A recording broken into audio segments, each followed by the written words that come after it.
Yeah, thank you very much as well. Thank you for having me. Right. How many students, roughly, medical students, that's Ghanaian medical students in Cuba, are currently affected by this situation?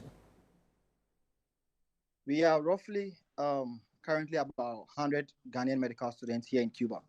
Right, and paint a clear picture of what daily life is like in Cuba for students who have not received their stipends for the past 17 months. Okay, thank you very much for granting me this opportunity for us to share our predicaments to the general public. And to be clear on this, we are not here to make the government unpopular or have any political, how should I say it? Any political ideas behind it. But all we want is just for our needs to be attended to. And also, our daily life in Cuba, first of all, when we wake up in the morning, the first thing we think about is our means of survival because we have no luxury of even buying the soap, sanitary product, and all of that. Anytime we wake up, the first thing we think about is how we are going to feed ourselves. And the situation here is very, very deplorable here in Cuba. So we wake up in the morning, you have to walk about 10 to 15 kilometers to your faculty just because you don't even have $1 on you just for a transportation. So you just have to walk about 10 to 15 kilometers to your faculty. And most students are doing a 24-hour shift. So you have to stay in the hospital for 24 hours. And there's been certain occasions or instances where some students have fainted whilst on clinical rounds, all because they were hungry, because they couldn't find food to eat.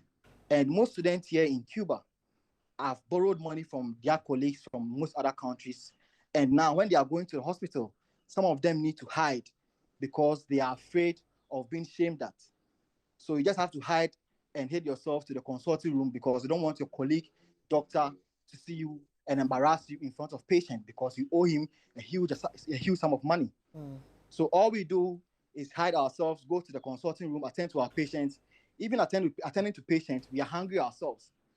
And the situation here is getting worse each and every day. So we plead onto our sponsors just to come to our aid for us to survive here in this country. Right. Now, you've also mentioned that book allowances have been denied for the past 5 years. How has this impacted your studies and academic performance? Okay, so regarding our book allowance, we can't even study. To be frank with you, we can't study. We can't go online because most of these study materials, some of them that are available online, you need to purchase them. And we ask ourselves, how are we supposed to purchase these study materials if you don't have the money to do it? So all we do is sometimes some of the students or some of the our fellow international students that we have here, we go on their laptops and copy some of the documents from them. Some of them, especially during examination period, everybody is already studying, so nobody will give his or a laptop or the study materials to you just for you to learn. Right. Now, So what? normally, Go all on. we do is so normally for this past 5 years, most students who started very well academically, our studies have really declined because most students started with having A's, and right now because of our unpaid book allowances, some of students here are getting D's and C's.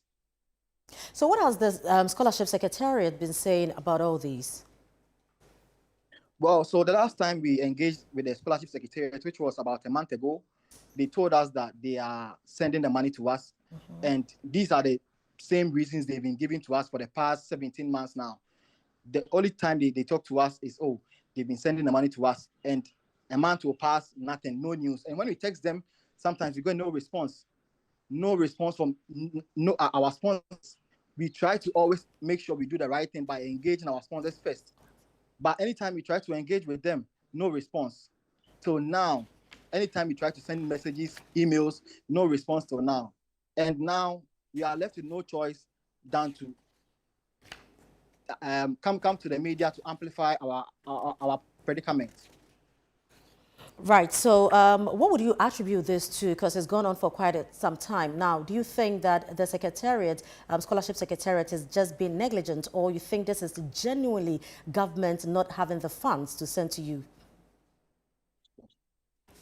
So honestly, I can't really tell the situation, but I think it's due to the negligence of the scholarship secretariat, because most students or most of our colleagues who are on the same scholarship or who are in Morocco, those who are in Hungary, all these students have received their stipends except Cuba. So we ask ourselves, why have we been neglected? Because most students in these other countries or these European countries, most of them, they have the privilege to work alongside their studies. But here in Cuba, the situation is different. We're in a communist state whereby everything is being controlled by the government. You can't work, you can't do anything. Right. So our only source of income is through the government stipend. And all these other countries or these European countries who are on the same scholarship, they've been paid. Only Cuba. So we ask ourselves, why is this happening? Of course, why now? So I'm sure the authorities have heard you, and we can only wish you well. So we've been talking to a student.